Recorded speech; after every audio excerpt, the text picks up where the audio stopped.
स्वागत है एक बार फिर आपका स्वागत है। मैं सूरज चौहान स्वागत करता हूं आपका आपके अपने YouTube channel arts with Suraj sir के अंदर। रोज 6 बजे आपको देखिए बहुत मजा आ रहा है। आपको चीज बता दूं कि पिछले चैप्टर के अंदर और पिछले लेक्चर के अंदर हम लोगों ने क्या क्या चीजें कर ली थी। हम लोग का ज्योग्राफी का लेसन नंबर 1 खत्म हो चुका है, हम लोग का पॉलिटिकल साइंस का लेसन नंबर 1 खत्म हो चुका है एंड हम लोग अपने हिस्ट्री के लेसन नंबर 1 के लेक्चर नंबर 3 में आके खड़े हैं। एंड 3 के अंदर अभी हम लोग देखेंगे development of science. Development of science देखेंगे हम लोग। क्या देखेंगे? Development of science. आगे बढ़ेंगे बिना चीजों को गवाते हुए, आ जाइए देखते हैं डेवलपमेंट ऑफ साइंस। सर इसके अंदर साइंस के कुछ डेवलपमेंट के बारे में हम लोग पढ़ने वाले हैं कि हाँ किस तरीके से यहाँ पे डेवलपमेंट हो रहे थे। ठीक है, it is said that the European natural scientist of the 17th century laid the foundation of modern science. कहा यह जाता है कि 17वीं शताब्दी के अंदर 17th सेंचुरी के अंदर, ठीक है, कहा जाता है कि जो मॉडर्न साइंस था उसका फाउंडेशन रखा गया। उसका क्या फाउंडेशन रखा गया? फाउंडेशन रखा गया कि 17th सेंचुरी था, वही उस समय मॉडर्न साइंस का क्या था? वो फाउंडेशन था। किधर? यूरोपियन में। कहाँ पे? यूरोप के अंदर। जो नेचुरल साइंटिस्ट था उसका जो मेन फाउंडेशन था वो 17th सेंचुरी को बताया गया।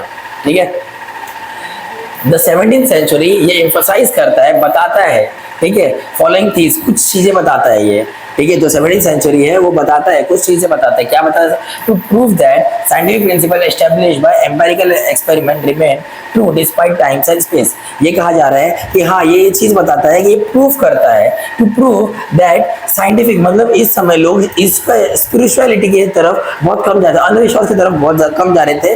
लोग बोलते प्रूफ करो, ठीक है, कि साइंटिफिक प्रिंसिपल्स पे और प्रैक्टिकल नॉलेज पे, एम्पिरिकल नॉलेज मतलब प्रैक्टिकल नॉलेज पे किस तरीके से ये चीजें चल रही हैं। डिस्पाइट वो कुछ भी हो सकता है, टाइम एंड स्पेस, किसी भी समय की बात हो सकती है, लेकिन ये बोल रहे हैं कि उसे प्रूव करो, to prove that scientific principle establish the empirical experiment true despite space and time. कुछ भी तुम बता रहे हो वो सब सही है, लेकिन उसे साइंटिफिक एक्सपेरिमेंट और साइंटिफिक प्रैक्टिकल नॉलेज से तुम उसे प्रूव करो, चाहे वो किसी भी समय की हो, चाहे वो किसी भी टाइम का हो। ठीक है, दूसरा चीज, to convert the emergent scientific rules into scientific formula. ये क्या बोल रहे हैं कि इस समय तुम हमें कन्वर्ट करके दिखाओ, कन्वर्ट करो इमर्जेंट साइंटिफिक रूल्स, जो भी साइंटिफिक रूल्स है, ठीक है, वो रूल्स चलो ठीक है, लेकिन किस फॉर्मूला पे आधार है, किस चीज पे वो आधारित है, उसका एक ठोस सबूत हमें बताओ। तो लोग इन सब चीजों पे ध्यान देने लगे। To create a new scientific parlance and so on, this effort help the progress to science। मतलब बोल रहे to create a new scientific parlance, मतलब एक नया आइडिया, एक नई चीज, साइंटिफिक एक नई चीज तुम लेके आके दिखाओ। कौन सी चीज तुम कर पा रहे हो साइंस के अंदर, ठीक है, वो चीज हमें लाके दिखाओ और तब हमसे मानेंगे। This effort help the progress of the science. और ये सारे एफर्ट कहीं ना कहीं साइंस को बढ़ने में मदद किए। कहीं ना कहीं ये सब एफर्ट जो थे वो साइंस के लिए एक कामगार साबित हो रहे थे। आगे हम लोग देखेंगे institution devote to cause of science. ठीक है, ऐसे कौन कौन से इंस्टीट्यूशन थे जो साइंस के बनने का कारण बने? समझ में आ गया? साइंस के बनने का कारण बनने का ऐसे कौन कौन से इंस्टीट्यूशंस थे, कौन कौन से इंस्टीट्यूशन में जो ये सारी चीजों के बारे में स्टडीज कराई जा रही थी, पढ़ाई जा रही थी। आ जाइए, वो सारे इंस्टीट्यूशन से आप नाम देखेंगे। बस नाम देखने इसके अंदर ज्यादा कुछ नहीं करना है। आगे हम लोग नाम देखेंगे। इन यूरोप के अंदर कुछ ऐसे ऑर्गेनाइजेशन थे वेल एस्टैब्लिश, जो बने थे रिसर्च इन साइंस। मतलब यूरोप के अंदर भी अगर आपको साइंस के अंदर रिसर्च करना है तो वहां पे बहुत सारे ऐसे ये थे ऑर्गेनाइजेशन थे जो वहां पे डेवलप्ड हुए थे, वहां पे एस्टैब्लिश्ड हुए थे। This organisation publish scientific journals. ये जो ऑर्गेनाइजेशन थे जो साइंस के ऊपर पढ़ा रहे थे, रिसर्च करा रहे थे, ये लोग क्या पब्लिश करते थे? Scientific journals. और इनके अंदर रिसर्च इंक्लूड होता था आर्टिकल्स रिटन बाय साइंटिस्ट, और इनके अंदर जो आर्टिकल्स लिखे जाते थे वो साइंटिस्ट के द्वारा लिखे जाते थे। ठीक है, करस्पॉन्डेंस बिटवीन देम, मतलब सेम टू सेम उनके जैसा देखने मिलता था। ठीक है, उनके अंदर क्या रिलेशन है, क्या चीज है, वो सब देखने मिलती थी। Also clearing doubt and exchanging thoughts, मतलब अगर किसी को कोई प्रॉब्लम आता था साइंस के अंदर, कोई भी चीजों से डिफिकल्टीज आती थी तो उनका वहीं पे डाउट क्लियर किया जाता था और थॉट्स का एक्सचेंज किया जाता था। लोगों के विचार कैसे है, ठीक है, उन सब चीजों को खोज कैसे किया जाए, किस तरीके से किया जाए, क्या चीज के बारे में खोज करनी चाहिए, उन सब चीजों के बारे में यहाँ दिखाया जाता था। Among them academy of the, देखो लेनेक्स आइड। अब ये सब आपको याद रखने हैं, जस्ट इनको आपको याद ही करना पड़ेगा। ठीक है, क्योंकि ये बता रहे हैं कि कुछ ऐसे एकेडमी थे ऑफ लाइनेक्स आइड और लाइकिन एकेडमी इन रोम के अंदर ये थे जो ये सब काम करा रहे थे। Academy for experiment in Florence, experiment के लिए जो एकेडमी थी वो थी फ्लोरेंस के अंदर। Royal society for improving natural knowledge in London, French academy of science in France, मतलब फ्रांस के अंदर, लंदन के अंदर, ठीक है, ऐसे हर एक जगह के ऊपर, रोम के अंदर, ठीक है, ऐसे बहुत सारी, ये सारी चीजें कहाँ यूरोप में हो रही है, और यूरोप के अंदर रेनाइसेंस हो रहा था, बता रहा था मैं, रीबर्थ हो रहा था, और रीबर्थ के लिए ही वहां पे इंस्टीट्यूशंस, ऑर्गेनाइजेशन का होना बहुत जरूरी है, तभी ये काम होगा और तभी कुछ वर्कआउट निकल के आएगा, ठीक है। एंड ये सारे लोग हम लोग को देख लेगी, ये सब बहुत ही ज्यादा इंपॉर्टेंट थे, ठीक है, आपको समझ में ये सब क्या थे, बहुत ज्यादा इंपॉर्टेंट थे। आगे देखेंगे हम लोग scientific inventions in various field. अभी बोल रहे हैं कि साइंटिफिक इन्वेंशंस अलग अलग फील्ड के अंदर, अलग अलग जगहों पे, अलग अलग फील्ड्स, मतलब जैसे कि अलग अलग क्षेत्रों में, ठीक है, अलग अलग सेक्टर्स के अंदर साइंस का इन्वेंशन कैसे हुआ, साइंटिफिक इन्वेंशंस कैसे हुए, ठीक है, वो देखेंगे हम लोग। तो various instruments like compass, telescope, thermometer, barometer, है ना, ये सारी चीजें इन्वेंट होने लग गई। कंपास मतलब जो डायरेक्शन देखने का काम आता है, टेलीस्कोप मतलब जो यहाँ से आप लोग दूसरे ग्रहों को देख सकते हैं स्पेस में, थर्मामीटर कोई अगर बीमार पड़ जाए टेम्परेचर नापने के लिए रखते ना वो चीज, तो थर्मामीटर। बैरोमीटर, बैरोमीटर क्या होता है, वो प्रेशर नापने का काम आता है कि एटमॉस्फेरिक प्रेशर कितना है यहाँ पे, तो उसको बैरोमीटर से नापा जाता है, उसका यूनिट होता है मिलीबार्स, ठीक है। तो वेयर इन्वेंटेड, ये सारी चीजें इन्वेंट हुई। माइक्रोस्कोप का इन्वेंट हुआ इसी पीरियड के अंदर, easier to observe various type of micro organisms, बहुत सारे माइक्रो ऑर्गेनिज्म छोटे छोटे, उसी समय माइक्रोस्कोप्स का भी इन्वेंशन हुआ, जैसे हम लोग माइक्रो ऑर्गेनिजम्स को भी देख सकते हैं। Robert Boyle, an alchemist, is known for the discovering of the absolute pressure and the volume of the gas and inversely proportionate। अब जो रॉबर्ट बॉयल थे, ठीक है, ये एल्केमिस्ट थे, ठीक है। एल्केमिस्ट मतलब वो लोग होते हैं ना, जो लोग एल्केमिस्ट वो चीज होती है जो पुरानी चीजों को भी नए तरीके से दिखा दे, ठीक है, जो नॉर्मल चीज दिख रही है उसको भी ऐसी चीजें कर दे वो कि वो बहुत प्रीशियस हो जाए, ठीक है। तो एल्केमिस्ट थे वो लोग, known for discovering that the absolute pressure and volume of a gas, मतलब किसी भी गैस का प्रेशर कितना है, किसी भी गैस की वॉल्यूम कितनी है ना, कि सिलेंडर के अंदर कितना वॉल्यूम है उसका प्रेशर कितना है, ठीक है, इनवर्सली प्रोपोर्शन, मतलब वो सारी चीजों के बारे में वो पढ़ा रहे थे, वो चीज उनको मालूम थी, तो ये चीजें इन्होंने बताई थी। नाम था इनका रॉबर्ट बॉयल, ठीक है।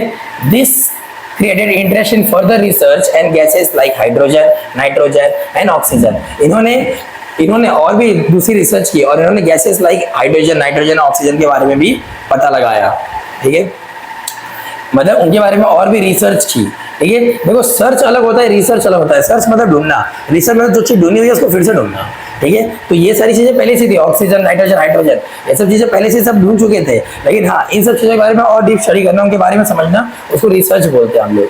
The research in physics was more focus various aspect of heat and sound, physics, heat और साउंड के बारे में और कैसे हम लोग डीपली स्टडी कर सकते हैं, ये सब चीजें कहाँ चल रही है, यूरोप के अंदर। क्यों इनके बारे में पढ़ा जा रहा है, रिसर्च किया जा रहा है, रीबर्थ किया जा रहा है, रिनाइसेंस है यूरोप के अंदर, इसलिए ये सब चीजों के बारे में पढ़ रहे हैं हम लोग, ठीक है। In zoology a methodology known as taxonomy was developed to classify, ये बोल रहे हैं कि जूलॉजी के अंदर भी, जूलॉजी के अंदर टैक्सोनॉमी, टैक्सोनॉमी मतलब क्या होता है, क्लासिफिकेशन, मतलब जैसे हम लोग ट्री डायग्राम बनाते हैं, है ना, ये एक चीज थी, इसमें से 2 चीज निकल के आई, फिर ये इसका नाम ये था, इसमें से 3 चीज निकल के आई, इसमें से 3 चीज, इसको बोलते हैं टैक्सोनॉमी, समझ में आ गया, इसमें 3 चीज निकल के आए तो इसको बोलते हैं टैक्सोनॉमी, ठीक है। तो ये क्लासिफिकेशन बताता, क्लासिफाई करता था चीजों को, ठीक है, जूलॉजी के अंदर।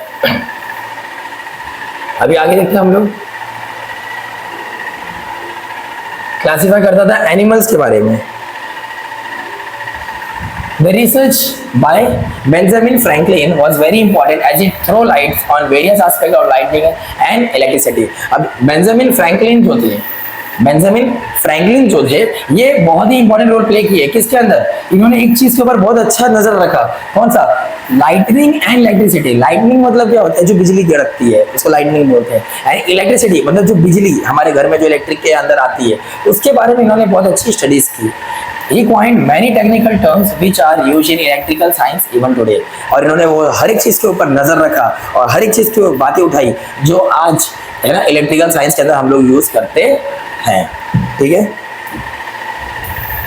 टेक्सटाइल इंडस्ट्रीज देखेंगे हम लोग, टेक्सटाइल इंडस्ट्रीज। अब टेक्सटाइल इंडस्ट्री मतलब कपड़े बनाने वाली इंडस्ट्रीज जहाँ पे टेक्सटाइल कपड़े बनते हैं। हाँ, तो इसके अंदर वेविंग का यूज हो रहा था। Weaving of woollen clothes was very old cottage industry in England, है ना। कपड़े सिलना, कपड़े चीजें बनाना, है ना, वो सारी चीजें कॉटेज इंडस्ट्री बोलते हैं। वो कहाँ बोलते हैं? कॉटेज। छोटे से इंडस्ट्री के अंदर सब बनाए जा रहे हैं, उसको बोलते हैं कॉटेज इंडस्ट्री, ठीक है। ये इंग्लैंड में प्रसिद्ध हुआ था। और ईयर 1738 के अंदर जॉन काय, ठीक है, जॉन काय इन्होंने मेड किया patent flying shuttle. Flying shuttle मतलब कोई चीज ऐसे उड़ती नहीं है। इन्होंने कपड़े बनाने, बुनने वाली जो मशीन थी वो बनाई थी। और वो जो मशीन एक आती है ना, उसको कैसे करते हैं, मतलब कपड़े वहां डाल दो बीच में और इसे धक्का मारते हैं, उसको धड़ दे, फिर वो उसमें चिपक जाता है, उसमें धागे लग जाते हैं, फिर एक बार फिर ऐसा करता है, फिर बन जाता है, फिर एक बार धक्का मारता है, फिर ऐसा बन जाता है। तो उसको फ्लाइंग शटल बोलते हैं। आप अगर उसके ऊपर डालोगे तो आपको मालूम पड़ जाएगा, गूगल पे डालोगे तो फ्लाइंग शटल आपको मालूम पड़ जाएगा। तो इससे क्या होगा, कपड़े बनने आसान हो गए और कपड़े तेजी से बनने, increase the speed of weaving, कपड़े तेजी से बनने लग गए, ठीक है। एंड द नेक्स्ट, वेविंग मतलब क्या, सिलना, ठीक है। The new advance stage was spinning jenny. और स्पिनिंग जेनी क्या होता है? स्पिनिंग जेनी मतलब क्या है, एक लट्टू जैसी चीज होती है, उसको ना कापूस के ऊपर लगाया जाता है, उसको नीचे लटका दिया जाता है और नीचे लट्टू घुमा दिया जाएगा। नीचे लट्टू क्या ऐसा घुमा दिया जाएगा और वो ऐसे घूमते रहेगी और वो एक थ्रेड बना देगी। कॉटन का क्या बना देगी? थ्रेड बना देगी। वही स्पिनिंग जेनी था। और spinning frame with multiple spindles, मतलब उसके अंदर जहां एक लगा था स्प्रिंग, अब उसके अंदर मल्टीपल स्पिंडल लग गए। स्पिंडल्स मतलब वही लट्टू जैसे ही रहता है, आप देखोगे तो मालूम पड़ेगा। उसको ऐसे गोल घुमाएंगे ना तो जो कॉटन वाली चीज है वो गोल घूम के वो क्या हो जाएगी, सीधा हो जाएगी एकदम, ठीक है। तो वो चीजें यहाँ पे मल्टीपल स्पिंडल बन जाए जिससे कपड़े और तेजी से बनना शुरू हो गए। मेड बाय जेम्स हारग्रीव्स, ठीक है, हारग्रीव्स, जेम्स हारग्रीव्स जो कहाँ के थे? इंग्लैंड के। इन्होंने बनाया था वो, ठीक है। One could work 8 spindles simultaneously on the frame and it reduced the amount of labor। अब मशीनें आने के बाद अक्सर मालूम है कि लेबर लोग की बातें और उनकी जो काम है वो कम हो जाती है, ठीक है। लेबर लोग की जरूरत कम पड़ जाएगी क्योंकि मशीन काम करने लग गई। अब एक मशीन 8-10, ध्यान दो, 8 स्पिंडल्स, ठीक है, इन सब का काम करने लग गई थी। 8 स्पिंडल साइमल्टेनियसली एक साथ काम कर रहे थे, जिससे लेबर्स का शॉर्टेज कम हो गया, मतलब जो भी था उनका लागत जो थी वो कम हो गई और वही पूरा टाइम प्रोडक्शन कर रहा था, ठीक है। और in the year 1769 Richard Arkwright, ठीक है, made a more advance spinning frame which mechanised the process of spinning. अभी क्या बोल रहे हैं, 1769 के अंदर रिचर्ड आर्कमैन था, इन्होंने मोस्ट एडवांस स्पिनिंग फ्रेम बना दिया, फिर और तेजी से घूमने वाला फ्रेम बना दिया which mechanised the process of spinning, ठीक है, जिससे और तेजी से कपड़े बनने लगे और तेजी से जो स्पिनिंग हो रही थी वो और तेजी से होने लग गई, ठीक है।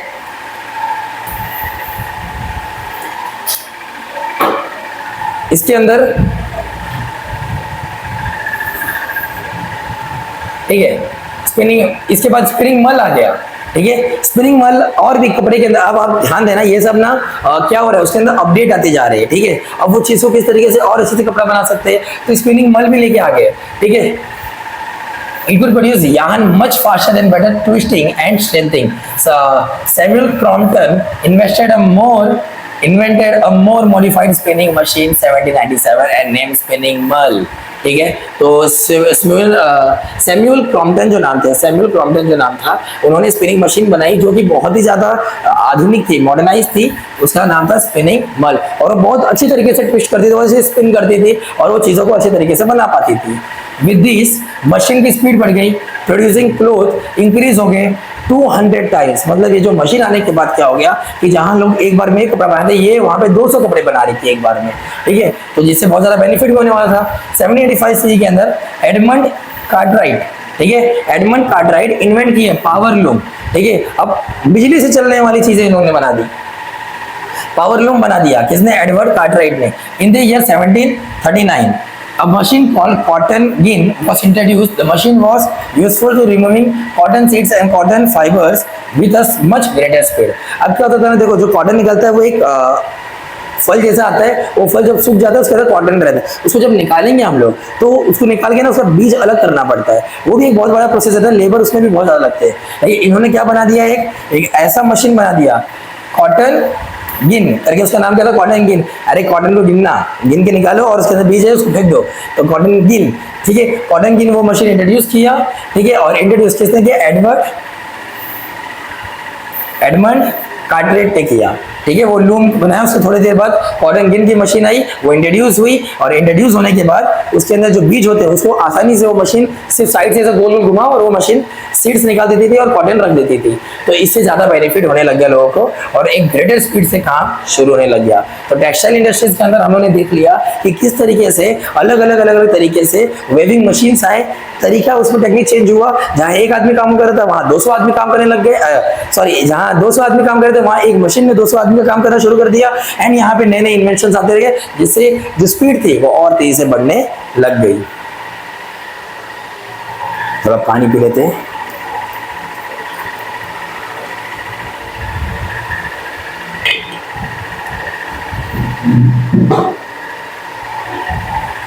ठीक है, तो अभी हम लोग इस तरह देखेंगे मेटलर्जी। अब क्या देखेंगे हम लोग? मेटलर्जी। मेटलर्जी के अंदर क्या देखते हैं सर? हम लोग मेटल्स के बारे में पढ़ेंगे, उसके यूसेस के बारे में पढ़ेंगे और वो क्या क्या काम में कामगार है उससे बात करेंगे। तो क्या क्या चीजें हम लोग मेटल से बना सकते हैं, क्योंकि मेटल सीधा जमीन से नहीं मिलता है। हम लोग कहीं माइनिंग करते हैं तो वहां से हमें प्रोडक्ट मिलता है, वो जो चीज मिलती है उसमें आयरन होता है, जिंक होता है, कॉपर होता है, एल्यूमिनियम होता है। तो उसको पहले प्यूरिफाई करना पड़ता है। ठीक है, प्यूरिफाई करने के बाद उसको अलग अलग करना पड़ता है। जो आयरन है उसको अलग, मेटल को एल्यूमिनियम को अलग, जिंक को अलग, कॉपर को अलग, इन सबको अलग करना पड़ता है। एंड अलग करने के बाद हम लोग इससे फिर उसके यूज के अकॉर्डिंगली चीजें हम लोग बनाते हैं। तो इन सारी स्टडी को मेटलर्जी बोलते हैं, जो मेटल से रिलेटेड स्टडी करते हैं। इंग्लैंड के अंदर अच्छा खासा नंबर में आयरन मिलता है, तो इसीलिए वहां पे आयरन माइंस बनाई गई। और नेसेसरी था to advance the technique of smelting in order to technique pure iron from it.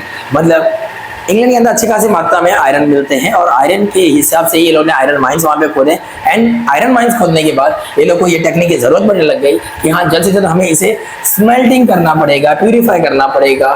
ठीक है, ताकि हम लोग प्योर आयरन निकाल सके। ठीक है, तभी हम लोग का जो ग्रोथ है, वो जो प्रॉफिट है वो बढ़ सकेगा। Gradually the fuel for iron furnace and replace from wood to कोल।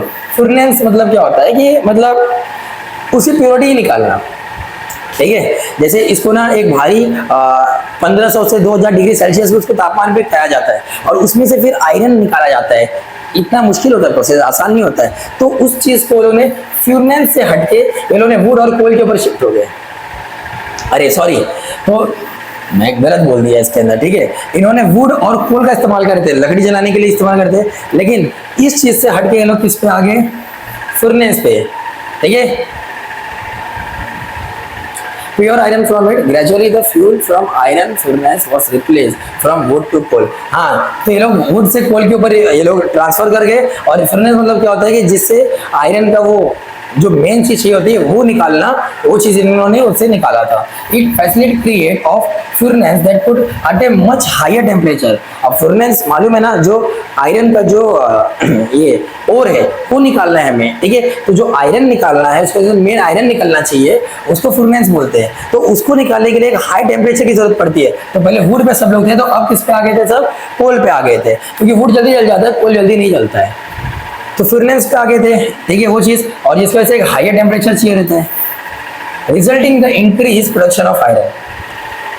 कोल पे आ गए और फर्नेस निकलने लग गया, जिसकी वजह से क्या हो गया? प्रोडक्शन इंक्रीज होने लग गया। क्लियर है? Later special machines were made to keep the furnace burning at set temperature and maintain it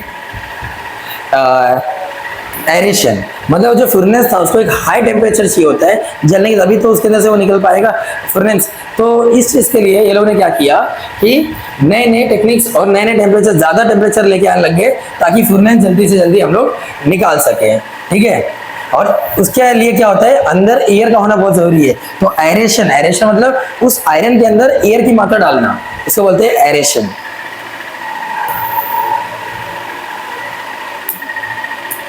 Aeration in 1865 the process of producing steel from molten iron, molten iron से steel कैसे निकाली जाए वो invent हुआ। And the nature of iron industry underwent major transformation. जैसे सबको मालूम पड़ा कि भाई आयरन से हम लोग स्टील भी निकाल सकते हैं, तब जाके एक मेजर रिवॉल्यूशन आया। क्योंकि जब आयरन के साथ स्टील मिल जाता है तो उसकी ड्यूरेबिलिटी, ठीक है, वो उसका ज्यादा समय तक वो टिकता है। और इसका एक बेहतरीन एग्जांपल है रेलवे। ठीक है, रेलवे आयरन और स्टील से बनता है, जिससे आयरन से वो मजबूत रहता है लेकिन स्टील से टिकाऊ हो जाता है। उसके बाद कितना भी जंग लगेगा वो खराब नहीं होगा। ठीक है, और जंग जल्दी लगता भी नहीं है। पटरियां देखो एकदम चिकनी रहती है, जंग लग जाएगा फिर भी चला दोगे तो फिर चिकनी हो जाएंगी, तो उसके अंदर स्टील की मात्रा बढ़ाई जाती है, अलॉय बोलते हैं। जब दो मेटल एक साथ मिलते हैं तो उसको अलॉय बोलते हैं। तो एट अबाउट द सेम, ये चीजें हम लोग देखेंगे थोड़े बाद में, इसमें मैं आपको बताऊंगा चीजें मैप से। Same time, the method was developed to pour the molten metals and cast making iron bars. ठीक है, अब नए नए मेथड्स टेक्निक्स डेवलप हो गई जिससे पोर गिराया जाए मोल्टन मेटल को, ठीक है, एंड उससे एक नया आयरन बार बनाया जाए, एक आयरन का एक नया बार बनाया जाए। सीधी सी बात है, किसी ढांचे के अंदर साँचे के अंदर आप मोल्टन डालोगे, आयरन गला हुआ पिघला हुआ आयरन लोहा डालोगे, तब तो उसके साँचे में ढकल के वो एक बड़ा सा रॉड का आकार लेगा ना। तो वही चीज एग्जांपल क्या है, रेल, ठीक है। तो जो रेलवे होती है, वो रेल जो उसकी होती है, वो चीजें इसके अंदर कामगार साबित हो रही थी, क्योंकि और तभी तो आयरन इंडस्ट्री इतना बढ़ चढ़ के आगे बढ़ रही थी, ठीक है। अब इसके अंदर यूज ऑफ मशीन देखेंगे हम लोग, क्या देखेंगे, use of machines.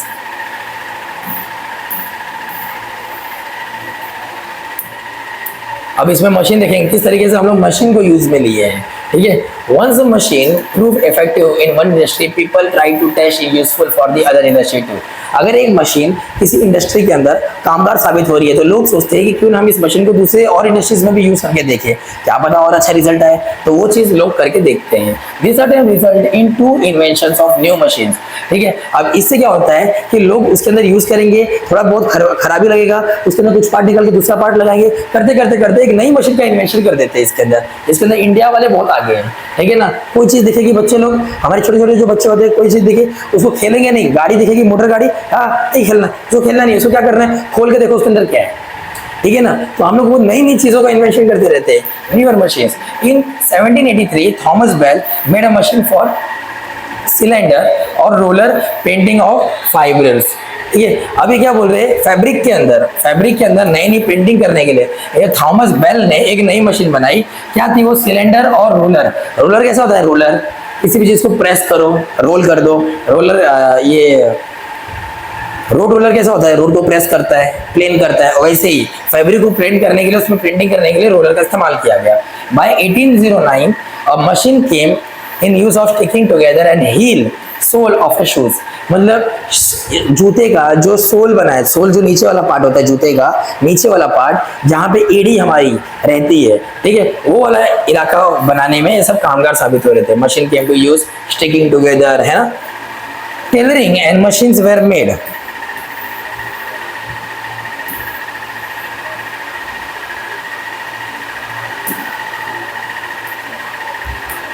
Tailoring machines were made, James Watt invented. अब ध्यान दो, टेलरिंग मशीन्स वेर मेड, सीधी सी बात है, जब वो चीजें करना है तो नए नए इन्वेंशन करके उन्होंने टेलरिंग मशीन का इन्वेंट कर दिया।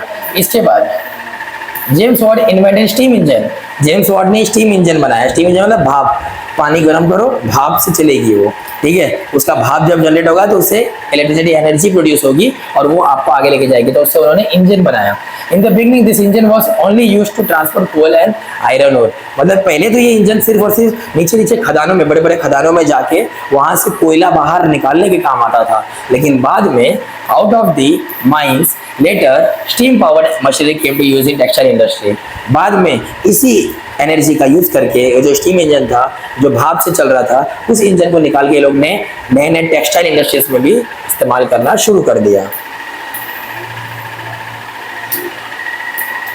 In course of time, steam powered plug harvester, grass cutting machines were made. Starting में जो स्टीम इंजन थी ये घास काटती थी, घास भी काट लेती थी, और लोगों के खेत अगर जो अनाज होते थे उसको भी काट के अलग से कर देना, इसमें भी काम कर लेते थे। मतलब एग्रीकल्चर के अंदर भी ये बहुत अच्छा खासा काम कर रहा था, ठीक है। हार्वेस्टिंग करना, ग्रास कटिंग करना मशीन्स कर रही थी। This machine could complete agriculture operation in such short time. In America Robert Phaltan, Robert Phaltan, Robert क्या नाम है इनका, रॉबर्ट फल्टन, एक engineer successfully sailed steam boat. मतलब इन्होंने एकदम सक्सेसफुली स्टीम बोट बना, जो भाप पे चलने वाली बोट है वो बना दिया। Which was named Clermont. क्या नाम था उसका, क्लेरमोंट बना दिया गया। The first attempt was using steam engine for road transport was done by George Stephenson. लेकिन फर्स्ट अटेम्प्ट जिन्होंने स्टीम इंजन बनाया फॉर रोड ट्रांसपोर्टेशन के लिए, इंजन के लिए तो जेम्स वॉट ने बनाया, ठीक है, इंजन जो बनाया और जेम्स वॉट ने बनाया। पानी के अंदर जिन्होंने बनाया उनका नाम था रॉबर्ट फल्टन। एंड रोड पे चलने के लिए जो स्टीम से रिलेटेड उन्होंने गाड़ियां बनाई वो था, उनका नाम था George स्टेफनसन। A steam engine was railway also produced. This railway engine could successfully cut the distance between Liverpool to Manchester। मतलब देखो, पहले तो स्टार्टिंग में जो स्टीम इंजन आया था, जो स्टीम इंजन उन्होंने बनाया वो कोयला नीचे से धरती से बाहर निकालने के लिए, बाहर अपने लोकेशन में निकालने के लिए यूज हुआ। बाद में टेक्सटाइल इंडस्ट्री में यूज हुआ। बाद में स्टीम से रिलेटेड बोट बन गया, स्टीम से रिलेटेड बोट बनाया, रॉबर्ट फल्टन ने बनाया, ठीक है। फिर उसी स्टीम से हार्वेस्टिंग और सब के लिए भी यूज करने लगे। बाद में वही स्टीम रोड पे जब ट्रांसपोर्ट पे आई, ठीक है, तो क्लर्टन ने किया, अरे सॉरी, उस क्लर्टन को तो स्टीम बोट का नाम दिया गया। रोड ट्रांसपोर्ट में जिसने काम किया वो था जॉर्ज स्टेफनसन। और बाद में धीरे धीरे ये इंजन रेलवे में भी आ गया सक्सेसफुल तरीके से, ठीक है। लिवरपूल टू मैनचेस्टर इसे चलाया गया था, ठीक है। Later railway service were expanded through Europe, this shortened the time of travel within Europe. मतलब यूरोप के अंदर अब स्टीम इंजन रेलवे में भी आ गया था और लोगों को जो एक जगह से दूसरी जगह जाने में टाइम